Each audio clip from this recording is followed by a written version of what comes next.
Ingat Ferdian Paleka yang sempat viral lantaran membuat video prank bagi-bagi sembako yang ternyata berisi sampah kepada waria. Kini pria yang berprofesi sebagai YouTuber tersebut kembali membuat ulah. Ia baru saja ditangkap polisi lantaran mempromosikan situs judi online. Ya, Ferdian Paleka harus kembali berurusan dengan polisi kali ini karena mempromosikan situs judi online melalui media sosial dan channel YouTube-nya. Kabid Humas Polda Jabar Kombes Ibrahim Tompo mengatakan ia ditangkap pada Kamis 16 Maret 2023 di sebuah rumah kos di kawasan Sukajadi, Kota Bandung. Penangkapan dilakukan setelah menerima laporan adanya aktivitas promosi judi online yang dilakukan melalui channel YouTube dan Facebook dengan nama Paleka TV. Pelapor melihat di media sosial Facebook dan YouTube saudara tersangka dengan channel Paleka TV dan memperlihatkan aktivitas promosi perjudian, ujar Ibrahim Tompo.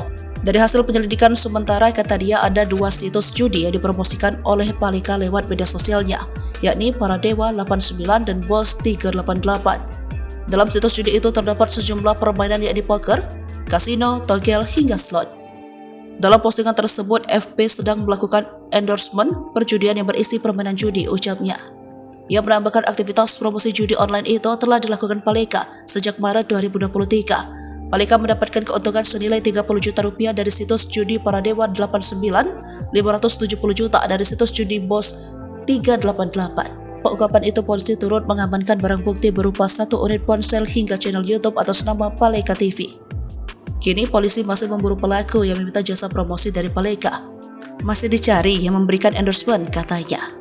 Akibat perbuatannya, Paleka disangkakan pasal 45 ayat 2 junto pasal 27 ayat 2 Undang-Undang Republik Indonesia nomor 19 tahun 2019 tentang perubahan atas Undang-Undang RI nomor 11 tahun 2008 tentang Undang-Undang ITE dengan ancaman pidana maksimal 6 tahun penjara.